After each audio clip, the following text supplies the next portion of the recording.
Oh, is it on? Alright. So today what I'm going to work on is some updates, upgrades, mods, whatever you want to call it. These are all related to my 2012 Yamaha FZ1. So that means that if you have anything between 2006 and 2015, that is a Gen 2 Yamaha FZ1, all the videos that I've made, including the videos that I'm making today, will be related to your FZ1. Everything is a direct fit, nothing is different, you don't have to worry about that. So before I go any further, please make sure that when you get to the end of the video, or even now, like the video, share the video. If you know anybody that's looking for any of the information of any of the videos I have, all you have to do is click the share button. It'll give you a link and you can share that link with anybody. You could even post this on Facebook groups. There's online forums for the Yamaha FZ1. So any of those kind of groups you could post the link to. I would much appreciate that. And also, don't forget to subscribe. The first thing I'm going to work on is changing out my phone case and putting on a handlebar mount that is a brand called Quadlock. If you're in the Yamaha FZ1 Facebook group or the FZ1 Forum 998cc.org Facebook group, you've probably seen my posts asking specifically about what phone mount you used on your Yamaha motorcycle. So what I did buy with the Quadlock, I've got the Quadlock case on the phone right now, and it's actually much nicer than the Airbox that I had on. It's actually even slimmer, so I thought it would actually be fatter because of the mount that was needed on the back of this to clip into that piece at the top there. I actually thought that there might be an issue with the case needing to be deep enough for that to clip into. I thought that the thickness of the case might be a problem, but it's not. But what I'm going to do is go ahead and get the mount out itself. I've got stickers, so at this point I could just throw everything else away. As you know, what's the most important thing when you get something new? It's getting stickers. Here's the handlebar mount instructions. So taking the little ring out, so you pick the ring that fits the bike handlebars that you have. So this fits on any motorcycle just about. Mine are 7/8, so that's the first, well, it's actually the last one here, but it is the smallest size. So I'm going to put the 7/8 spacer in, and then so what do we got here? We got putting the proper spacer in, and then clamping it down on the bar, and then putting the arm on, it looks like, or that might just be tightening the arm once you get the angle of the arm where you want it. So here it shows clamped on the bar, and then you're adding moving the arm around if you need to. And then there's another bolt that actually mounts the, I think that's like the tab that locks it, so that you push you pull this down from the back, and that's what unlocks it from the phone case. I've not used this before, so I'll be yeah, there it is, detach your phone. So attaching the phone, so you always put it in at a 45-degree angle and lock it in at 90, so you can lock it in portrait mode, or you can lock it in sideways in landscape mode. So I'm shooting in landscape right now, so that's probably what I'll put the phone on the bike. And yeah, so to detach the phone, you push it in and then just grab the phone and pull it off. Now this doesn't show the vibration dampener, but the vibration dampener actually goes between these two pieces. So I'm going to get that out before I put the whole thing together, and make sure I put that in the place that it's supposed to go. If I'm wrong, you'll see it in the video.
So this is what this looks like now, and from the flat direction facing down, I'll be able to see the tachometer and the speedometer. So that's the direction I'm going to be setting this up with at first, and I've kind of got it tightened down now. Let me see if I put this in. All right, supposed to go 45 degrees.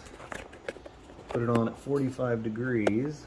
I should be able to push. I took a trip out on the FZ1 and was just trying to see what the setup was like to just get familiar with the quad lock. Probably not the best time to do it if I'm recording video, trying to make something for this YouTube install and review. So it didn't go as planned because I didn't realize until I started riding, because I don't ever ride with my phone out, that my gloves don't actually have proper push button technology. So I was not able to switch when I started screen recording. I wasn't able to switch from the map to the speedometer, but I did find that no matter where I was at, 50, 60, or 70 miles an hour, the speedometer on the bike always read 10 miles per hour higher than what my GPS read. So if I was actually riding 50 miles an hour, it said 60. If I was doing 60, it said 70. If I was doing 70, it said 80. Above, pretty much anything above 70, it kind of starts edging up maybe 1 or 2 miles per hour above being just 10 off. So as I mentioned before, 2 of the projects that I wanted to do while I have the tank up is the Black Path. That's the brand of the AIS block off plates that I bought, and obviously coolest thing ever, stickers. Yes, score. So with the stickers I have for the quad lock, that's an additional 5 horsepower. The Black Path Racing, because it says racing, these are 10 horsepower. And with the 12 o'clock labs, that's the SpeedoDRD Speedo Healer. Because this is actually changing the speedometer, I'm going to go ahead and say that this is probably at least 10 to 15 horsepower. So we're going to get about 25 horsepower with the install today, so that'll be nice. But I just wanted to show you real quick how simple, you know, with the block off plates, the O-ring that's on the top of the AIS is already intact, so it'll just be taking out the bolts and putting the new bolts in. There is the Speedo sensor itself, a male and female connector. So as I mentioned before, we're going to be going into one connector, or take the connector apart on the bike and then putting the male in one end and the female in the other. And then on this module in particular, you can see there's the white button inside. That's what you use to go through the menu option. You're going to see some lights flashing on the little thing itself. There's quite a bit of details on how to go about setting this up, and I'm going to go through the instructions for this and try to just make it as easy as possible in the video. And then on the install for this, for the AIS block off plates, I'll just try to show that as easy as possible, getting into the bike and getting to those. And in my kit, they actually didn't send the rubber plug for the Airbox, but I have a kit full of different size rubber plugs, so I should be good there.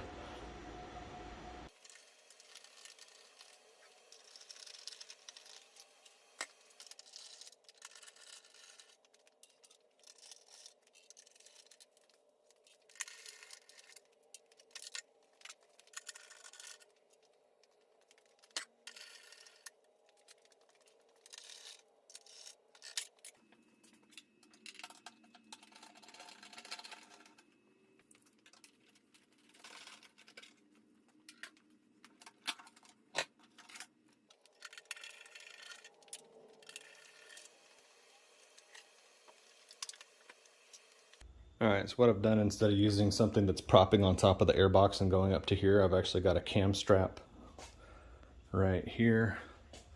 So that's going to hold the tank up out of the way, and I'll be able to get into anything up underneath here that I need to get to. So it's a little bit of a tangled mess of cables and wires and things that are in here. And I've already gone to the speed sensor before for another connector. That was the connection that I made for the gear indicator. And so the way that DRD explains putting this in line, as you saw from the picture I showed before, these are the, so technically this is the female connector and this is the male. If you look at, well, You might think that because you're looking at the plastic, but the plastic is not the indication of the connector itself. It's actually the pin. So this is actually the male, because the pins in here are male, even though the plastic connector itself is female. The pins in here are actually the female, even though the plastic on here is the male. Anyway, the way that DRD explains it is that the installation of the cable on mine, the way this works is it goes from the speed sensor to the other device. So that would be from the speed sensor, it actually goes to the gear indicator and then to the SpeedoDRD. So I can actually see where the cable comes up from the speed sensor and where I've got that white connector right there plugged in. That's the one that I want to leave because I want to leave this connector in. So there's another connector right here. There's another connector right there, and that's the one that I actually want to take. I want to take this one apart, and I want to put the DRD Speedo between these two. There's no ground or any connection on this other than just this cable, so I'm just going to route this cable under the tank, kind of in the same direction that I did for the for my Power Commander 5. So now my cables are underneath the tank, and the other end is just going to tuck up here by where the positive end of the cable is for the battery, and that'll make it so that I don't have to pick the tank up if I need to make any adjustments in case the number's a little bit off. Once I'm finished with this, or if I ever need to reset the speedo for anything, it'll actually be under the seat. So all I have to do is take the seat out. So I'm just going to go ahead and disconnect. I'm going to go ahead and disconnect that cable that I need to disconnect here. Disconnect this connector. Sorry for bumping the camera on you there. Trying to make it so you can see what's going on at the same time I can work, and that's not always easy. This is where I've got the other end resting. It's just going to come across the terminal right here, and it can just sit over here out of the way. There's some zip ties that came with it, so once I make sure this is where I want it, if I needed to, I could zip tie it down. It's not going anywhere, and everything looks nice and clean. So the next thing I'm going to do while I'm here is go ahead and I'm going to pull back to here, and I'm going to take this plug off the top of the Airbox and leave it out of the way for now, and go ahead and take that Airbox out, and I'll show you what we're getting to once we get the Airbox out.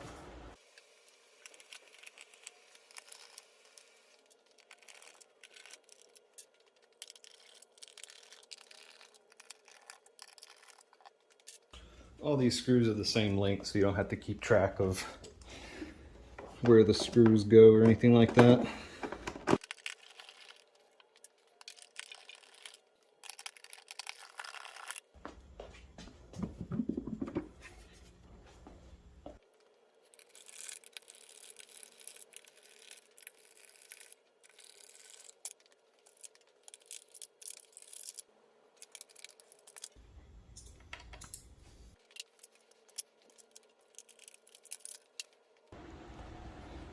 So here is the Airbox out, and the little O-rings, little gaskets on the back, I'm just pressing back into place.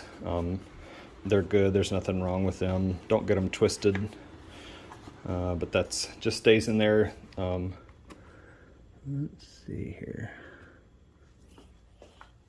I actually did get this one twisted, so I'm gonna pick this one back out and make sure that it does not get put back in twisted like that. Roll it. Just using the back of that to kind of press it in. Those pieces that were on top, those are the velocity stacks. Now this is where the Airbox sit, and you'll see it in the pictures where people go along this edge right here and just cut all this plastic out. And that's apparently what makes it so that it's more turbulent, just having no funnel, I guess. And so what the other option to do on either side is to come and just cut this section out and leave the actual tube in. So it would be like area here and an area here on either side. Now, I'm not sure from what I'm looking at, if this was just a little bit more open here rather than here, I'm not sure that it's really going to make much difference. And I'm thinking that I've seen where somebody that does the tunes has said to not cut the holes in the airbox because it really doesn't add anything. You saw me take off two air lines off the airbox. So as I just mentioned, I'm not planning on cutting out the airbox itself. Now you can see the top of the throttle bodies, and so I took this tube off on the front, and that one is actually going to go back on. The tube that's not going to go back on is this one. So where this location is on the airbox, because I'm doing the AIS block off plates, that's where this tube is right here. That's where that connected right there. So that's where I'm going to take and put a plug. So as I mentioned, I have a whole case full of plugs, so it's real easy to find the right size plug to fit on this hole here. So that's what I'm doing now, is just fitting a plug to it, just getting it pressed on. For some reason everything always seems so much harder if I'm trying to do things in front of the camera. All right, so that's done, and that's going to come off when I take off the parts that I need to remove to put in the AIS block off plates. So now you can actually see where we're getting into right here. So that's the hose. That's the hose there, and then these are the covers that are on there now. And so this hose just goes over and connects to another one, and it tees in and goes up to the top. And so that's what we're taking out. So what I'm going to do is I'm actually going to loosen up the bolts that hold the radiator in place. I'm not going to take the whole radiator out. I'm just going to drop the radiator down far enough that I'm able to get in, probably with an Allen wrench, and just take those covers off.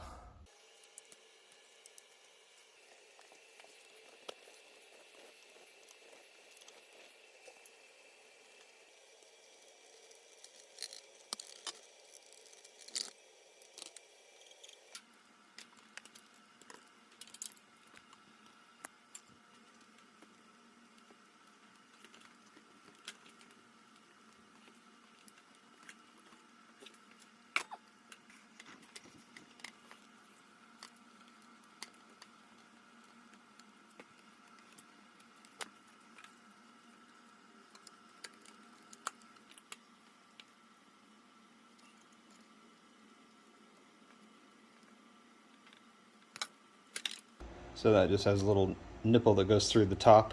So you just have to pull down on this hard enough, and then as you saw, there's a little spot where you can put some kind of pointy object in there to move the tab, and then pop this connector out. I just undid the hoses on either side. Instead of just undoing double hose clamps, I just undid the two ends. I already had the other end undone from under the airbox. So all of that is out now.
Alright, so I finished up everything up front, and that was literally just putting everything back the way that it was. I got those AIS block-off plates that you saw in the picture. You really didn't need to see me busting up my knuckles and cutting myself and all that kind of stuff, so I skipped all that. Just mainly the dirt that you normally see from doing stuff like this. I've washed my hands off once, so that kind of helped, but the front's all back together. The Airbox is back in. I didn't do the Airbox mod. It really didn't look like it was going to make that much of a difference. And so what I'm looking at now is the end of the dongle. That's a technical term. So on the end of this, there's the module, and the white button on the top corner is what you were using to program with. So in order to do this, let's see. We need the key forward. I need to go in here, and we're gonna 1, 2, 3, 4, 5, 6, 7, 8, 9, 10. So it's ready for input, and then we're gonna erase everything, so we need to let go at green. Alright, so now the programming should have all been erased. So now, when I turn this on, so it's going red-green, and then I'm going to hold this down for 5. 1, 2, 3, 4, 5. That tells it that I'm trying to input the programming, and I'm going to hold this down and let go at red, because we want to make this negative. Green is positive, red is negative. So we let go at red, so it's negative now. And so it's waiting for input for the numbers, and the numbers is just 1 is 1, 2 is 2. So my number is negative 14.3. It was 14.28, and we're going to round to 14.3 because you have to put in 3 digits. So the first number we're going to hold for 1 blink. All right, so there's our 1. Now we're going to hold for 4 blinks. 1, 2, 3, 4. And then the last one we're going to hold for 3 blinks. 1, 2, 3. All right, so that, yep, orange in that case just means that it programmed.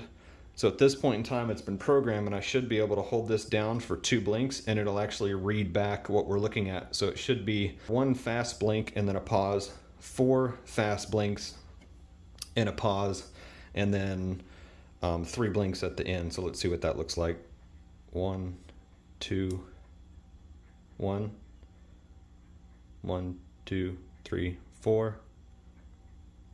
1, 2, 3.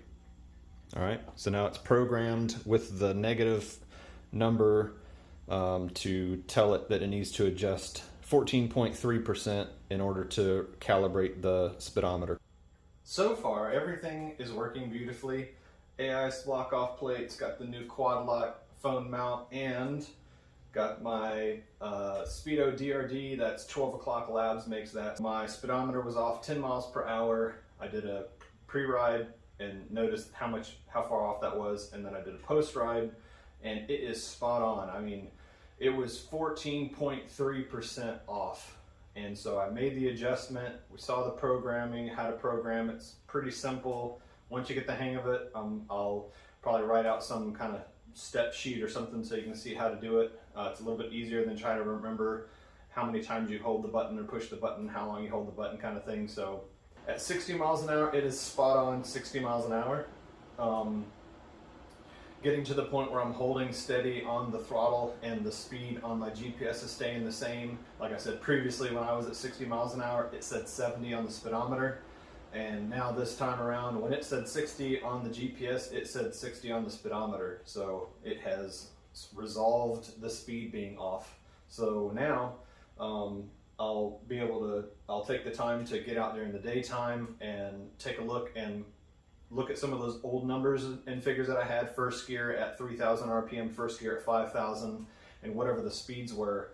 And then I can take a look at what the numbers are now. So even if the stock speedometer was off a little bit, now it's been corrected. So the difference between the two might be pretty big. And so we'll see when I get the time to take a ride, hopefully tomorrow. I don't think it's supposed to rain, so that'll be nice. But if I can get out tomorrow and take another ride Everything's all buttoned up. I've got a major buzz up in the front end, and I've got to fix that. So that will definitely be something on my list of things to do. But for the FZ1, that's pretty much it. I don't have another upgrade to do right now, so now I'm sad. But anyway, Motorcycle Wave, what's up? That makes people happy. Makes me happy every time I see it. It just reminds me that I have a motorcycle to ride when I get the chance. Today was brutal. It was a lot of work. I'm in a lot of pain. My shoulders hurt. My arms hurt. So do you think What's important? Go ahead. When you have family around, you get to edit a lot. I have not come up with a system to let people know. I need to come up with like a button that's on the outside of the garage, and they can push the button, and then it turns on a light in here or flashes something that you can't see, because I get so startled when people come busting in the door. I could tell everybody in the house that I'm out here recording and doing a video, and somebody's still going to bust in the door. And they don't ever quietly open the door and just wait for a second. It's always yanking the door open as fast as they can and immediately start talking. So it's always startling to have people rush in the door. But maybe I'll just do a B-roll someday of people busting in the door and me jumping because of it. But anyway, I've got a rattle right up here in the plastics on the right side. So I'm gonna have to wedge something in between there to hopefully stop that rattle. But other than that, everything's good. And looking forward to getting those numbers for you and piecing together this whole ordeal. I've got hours of recording, and I'm gonna have to edit it all down, and it's gonna take forever, and I hate sitting at the computer. I guess I'll have to do it all on my phone. So yeah, we'll just keep rolling. We'll add to the next step and keep going. That's all we can do. There's really nothing else, just making videos just for fun. Just waiting for the dehumidifier to shut off. Thank you. I was able to get out today and check out the new Stomp grips. Much different feel for the ride now. Big difference in being able to have grip while you're riding when you're in corners and things like that. So the purpose of the ride today was to check out my camera using my phone and the new quad lock mount, and apparently I'm way too high and it's got all the wind directed right into the phone, so it's vibrating like crazy, and so most if not all the video is complete garbage. I did finish up today and went out again and was able to map the same RPMs and the same gears and then look at the difference in the speed. So I have the numbers in, so I'm going to post the numbers so that you can see the difference between the two. It adjusts the percentage, but the percentage is obviously based on the miles per hour. So at a lower miles per hour, the percentage is a smaller number, but if I was doing 100 miles an hour, then it'd be 14.3 actually off. So around, say let's just do fourth gear at 6,000 RPM. My original speed was 73, and the speed that I have now is 63. So that's the adjustment, the actual gear switching from a 17 tooth to a 16 tooth. That's how much difference it made. That was a previous video that I did. I did a before and after video of the install, but I wasn't calculating in the after the change that it made in the speedometer because I didn't have my speedo healer yet. So the whole purpose of this video was just to kind of get into a few different projects, put in those AIS block off plates, and then while I was in there, took a look at the Airbox to see if I wanted to do the Airbox mod. Also, I had installed the quad lock phone mount, and I did that 12 o'clock labs SpeedoDRD speedometer healer. And so hopefully you can look at the videos and step-by-step follow through to see what you need to do the AIS block off plate. Obviously, you got to pull the tank up again. Eventually I'll get to the point where I won't have to pull the tank up and do a bunch of jobs anymore. If I ever get to the point where I put a slip-on pipe on the bike with the mid pipe, I am going to go and get back under the Airbox and pull that ECU out and send it off to get flashed. So if you're in any of the Facebook FZ1 groups, the FZ1 forum 998cc.org or Yamaha FZ1. I'm going to put a post in there, and I'm going to ask people who they've preferred for using to have their ECU flashed, and I'm going to post about where to get a mid pipe, what's the best mid pipe that doesn't require modification and fabrication to fit and doesn't leak, and what slip-on pipe. So check out those groups if you're not in them. Come in, request membership. If you join, just say that you saw this video on my YouTube channel and that's where you found the FZ1 groups. I'd appreciate that. Gives me an idea on what groups and what platforms are bringing people into more about the FZ1 stuff. So I think that's pretty much it. I'm gonna have to fiddle with the mount for the quad lock and get that set properly, probably a little bit more below the windscreen so that all the air isn't just smacking the camera, because it was just way too disturbed, way too much vibration. So thanks for taking the time to watch. Don't forget to like the video, share the video to other people. If you hear anybody else looking for any of the mods that I've done, you can look at my playlist, the whole playlist of all the FZ1 mods that I've done, including a complete walkthrough that goes over all the modifications that I did before I ever even started making install videos on my FZ1. That's got a lot of information in it. That's flush turn signals from Moto Dynamics, the rear sequential turn signals in the tail light with the fender eliminator and the license plate light from Moto Dynamics, the bar end mirrors, the MZS levers that are adjustable, actually adjusting my factory bar so that it's down further, which brings the handles closer to me, and then re-drilling the pins. I've got my my throttle lock, cruise control, I think my mirror block off plates. When I remove the mirrors, I think I got my mirror block off plates in there, and I think I shared that I had a Thingiverse file for that. So if you're looking to 3D print your own mirror block off plates, you can do that. Those just have 3M tape on the back. I also bought an aftermarket windscreen that was smoked instead of clear. From the factory one's clear. I bought an aftermarket windscreen, and I cut the top down and then sanded the top and polished it real nice. It looks like it came from the factory the way it is, where it's cut down in the front. That just made it so instead of the factory windscreen being taller, all the air hitting me right in the helmet, your head's just kind of getting buffeted around all the time.